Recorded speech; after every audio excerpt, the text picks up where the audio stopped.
Welcome to another edition of the Art and Science of Leadership podcast. We are so pleased to be joined by our good friend and our strategic partner, Dr. Carly Hunt, who is a return co-host. We had an incredible podcast episode with Dr. Hunt a couple of months ago. Really got some great feedback from our community about her insights and counsel and wisdom. And for those of you who are tuning into this episode without having watched the previous episode with Dr. Hunt, Dr. Hunt's the founder of Present Mind Consulting. She is a performance psychologist, a PhD in positive psychology, performance psychology. She is a former Division I athlete, which means a lot to us here at Steer, and those connections between athletics and organizational performance. And so, Dr. Hunt, thank you so much for being back again. We're pleased that we didn't scare you away. Oh, it's wonderful to be back with you, Chris. Thanks for having me on. And so one of the things that we share, and this is going to be a conversation, and we're just going to go back and forth because so much of what your expertise and the value that you create for your clients and for your organizations is so simpatico with ours. And it's really built, I think, a lot, Carly, on these pillars of learning that we have really clung to over the years. One of those things is ancient wisdom traditions. One of those things is social and behavioral sciences, the organizational sciences. We draw conclusions from that. We draw good data from that. But maybe more relevant than all, especially over the last couple of decades, is the hard science, the neuroscience, the psychology behind leadership, behind organizational performance, behind athletic performance. This is so fascinating how it brings it all together with our own experience, our own empirical data that we all bring to the conversation and to decision making. So I love the fact that we have such a shared foundation, if you will, about that. But we really want to kick off a series about the science of effective leadership, and specifically, so much of what you do in your practice speaks to positive psychology. So can you give us a little sense, a grounding in the things that would be most helpful for us to know about what the practice of positive psychology actually is? Yeah, absolutely. So positive psychology at the baseline refers to nurturing human strengths. So we all have strengths inside of us that can be nurtured. And so we know that from the science, and kind of going back to what you said about neuroscience over the past few decades with the advent of neuroimaging, brain scans and things like this, we've been able to look under the hood and see when we nurture human strengths such as empathy, obviously just so fundamental for effective leadership, we can see changes in the brain structures that are attributed to that emotion and those behaviors. And so it's really an exciting time to be kind of bridging positive psychology with organizational performance work. And so broadly, human strengths that we can nurture, there are many of them, but for example, mindfulness, our ability to be fully present with what's in front of us. And that's something that we all, I think, yearn for. We want to be present with our families. We want to be present for whatever interaction we're having at work to kind of make that interaction effective, but also meaningful, right? And so for something like practicing meditation or doing intentional kind of spiritual practices, some people kind of resonate with that language, like, spending time in nature, doing grounding practices, deep breathing, things like this. Even, going towards positive interpersonal skills. So we can learn ways to be interpersonally effective. So how can we communicate in a way where we're showing people, like, I'm really listening to you actively, and I'm trying to, I'm reflecting back what you're saying. I'm being curious, Yes. I'm using the right kind of body language. That's a whole other, another area of kind of positive psychology. Another big one, I think, is gratitude practices. So often we move through our workday thinking, I have to do this. My to-do list is overwhelming me. And we kind of get into that more fight or flight state. Whereas, these positive qualities, like, I get to do this. Like, wow, look how hard I've worked to get to this point. Let me just look at what's right in front of me and feel a sense of gratitude that I have a skill set that I can bring, to make a Right. difference, to make an impact, for example. So there are so many, different ways of which we can cultivate, these qualities. And I think, we used to sort of feel like those were like innate, Right. you had like a Right. level of empathy that you were just born with. But now we know that that's not the case, thanks to neuroplasticity, right? Which is when we engage in intentional practices, the brain changes, through adulthood. It's not just Yeah. kids that have this developing brain. So, That is so exciting to me personally in my own growth and development as a leader, as a human being, but also as we start to explore this within the organizational context, we are really sort of debunking some of the myths that we used to think mhm, about brain science and the ability to yeah, learn. You said so many great things in yes. there. I want to parse out a couple of them to continue on. One of them relating to emotion. One of the things that I find myself talking to leaders quite a bit about these days is the fact that, you know, emotion drives decision making. Emotion drives thoughts. It drives action. We have to understand the Mhm, emotion. Too many times have I heard over the last 30 years, well, I don't want to, I'm not an emotional person. Well, yes, you are. You are an emotional, but we're all mhm, innately emotional human beings. How are you using that emotion for thinking, for statements, for actions? And the mhm, positive psychology piece of this helps leaders be able to draw on better learning so that we can understand emotion and how to channel emotion better. And one of the things that you and I have talked about off podcast has been that creates the right energy. It creates the right positive relational energy that literally can impact performance, whether that's on the athletic field or whether that's in the boardroom. mhm, absolutely. Yes, I have a few thoughts coming to mind. The first one is that I always find it helpful to kind of come back to the baseline when working with Mm, people and myself in terms of what emotions are. So, emotions, the whole point of emotions is that they provide information about our environment and our state of mm, being. So, that's why emotions evolved. So, for example, the emotion of fear tells us that we might be in danger. Maybe there's a tiger in the woods and we should run. Or if we're feeling angry, that tells us that maybe someone has mm, hurt us in some way, and so we need to deal with that. Right? We need to work to get to a place of agreement mm, or fairness with people in our mm, lives. And so I think many of us have been taught that emotions are a mm, problem, mm. right? So, and we're taught sometimes that suppressing emotion, like I'm not an emotional Yeah, person.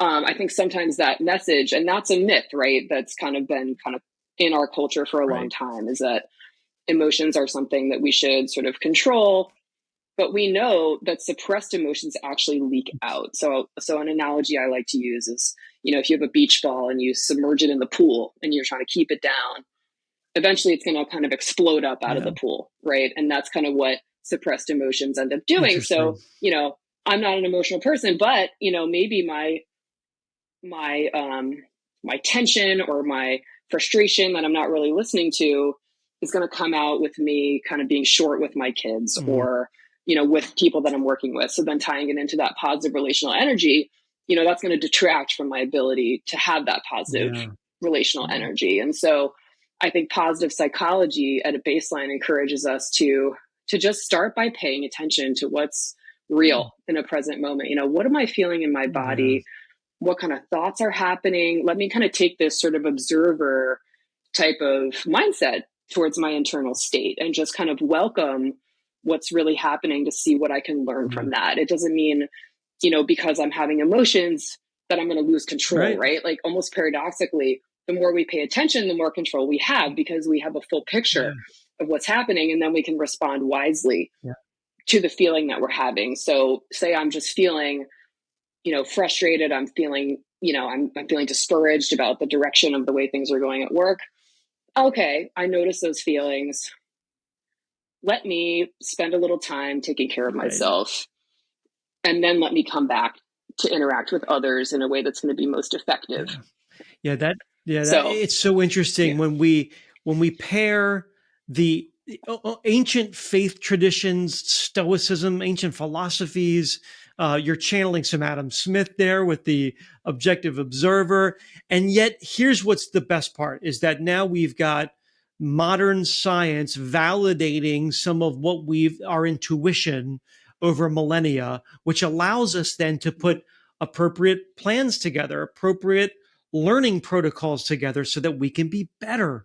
And I think that is the connection of the ancient and the modern is what's pretty wild to be living in this space and time as a leader because we have the ability to be better. And this is really what's interesting too in terms of playing confident, playing with confidence.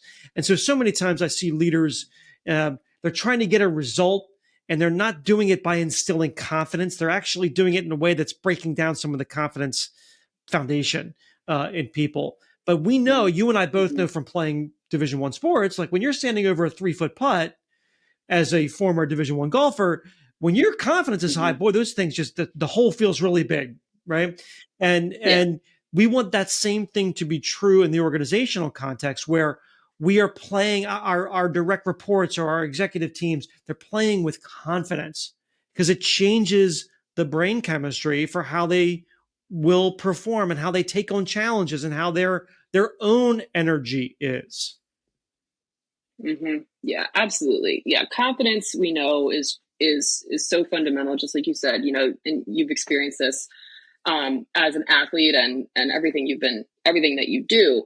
And confidence, there are definitely ways to cultivate confidence and maximize the likelihood that we're going to feel Mm, confident. So, and positive psychology is, that's another positive psychology domain, right? And so, when I work with athletes, a big source of confidence, as basic as it sounds, is just keeping a positive inner mm, dialogue. So that's one of the most powerful tools we have. When we experience setbacks, you know, don't don't beat yourself up, right? Talk to yourself the way the most encouraging coach right. would that you can imagine, right? And that's a practice. A lot of times you know, we say things to ourselves that we would never Mm, say to a good friend of right. ours or a teammate or something like this. And so I think that's a key one. And I also think there are, coming back to the baseline of self-care, having a program to keep our body and our mind in the in a state Mm, of to nourish our right. body and mind day in and day out so that we can come into stressful situations with our tank kind of more full, Mhm. so to speak. And so that's just going to prepare us to feel like we have the inner resources to kind of manage what's coming our way. And I also think that a lot of times, I see this so often with athletes is they'll say, but I don't feel Mm, confident. I can't perform well. And that's actually an association to kind of unpack. mm, So I would definitely agree that like when we feel confident, it's awesome, right? It's like the whole, coming back to the golf example, you feel like you're going to make mhm. everything, right? And that happens, Yeah. right? And then that's great. And when that's happening, go with that momentum. But inevitably, we're all going to wake up on some days or even go through periods in which we just don't really feel Yeah. confident. But that doesn't necessarily mean that we can't Mm, perform. So, like even if you think about the best athletes in the world, if they're going for the Olympic gold or, professional golfers that are coming down 18, they need to birdie to win, they're feeling huge feelings of mm, pressure, like heart is racing, mhm. all that stuff, and they can still deliver, Yeah. right? So I think sometimes we have to kind of just hold and tolerate uncomfortable feelings of self doubt and try to come back to that observer mentality of like, oh, there goes my mind kind of churning out these self doubting Yeah. thoughts. I can still come back to the task list that's in front of Right. me and try to act with confidence, even though I don't really feel it Right. inside. And that will contribute to continuing to create that positive group energy when, things might not feel so good on the Yeah. inside, but we can still commit to different committed Yeah. actions, as they're sometimes called, that just maximize the likelihood of Yeah. success. if It that makes does make sense. sense. The committed actions. I love that phrase. I had not heard that before, and Yeah. I think that's Yeah. that's so much of the value in this conversation. It's not when things are going swimmingly and your confidence is sky high. It's the times when maybe it's not at its peak, but you still can perform. What do we do in those instances? I think there's great value in that. Here's our last point for Yeah. today, and we have more in our series coming up, of course. But for today, I want to go back to something you said earlier about neuroplasticity and the ability of the brain, as we've learned, to create new neural pathways, create better habits. This is so important that I see day to day in working with executive teams because they want to capture the growth mindset. But sometimes there's a little bit of maybe a defeatism in terms of, well, I don't know that we can do that. We've been doing it this way, or I don't know that we have the capacity to rethink or anticipate. But that's all a false narrative, right? It's that we do have the ability to because of neuroplasticity to continue to learn and grow and adapt and survive. And I think that's a really important lesson for us as we wrap up our time together today.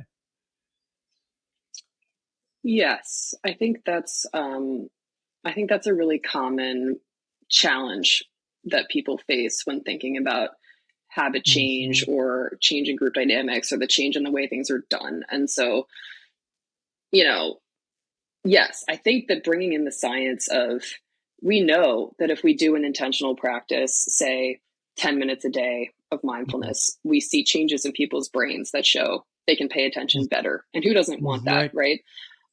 So I think coming back to the scientific data can be motivating. I also think, whenever we embark on a change, we face barriers. That's normal.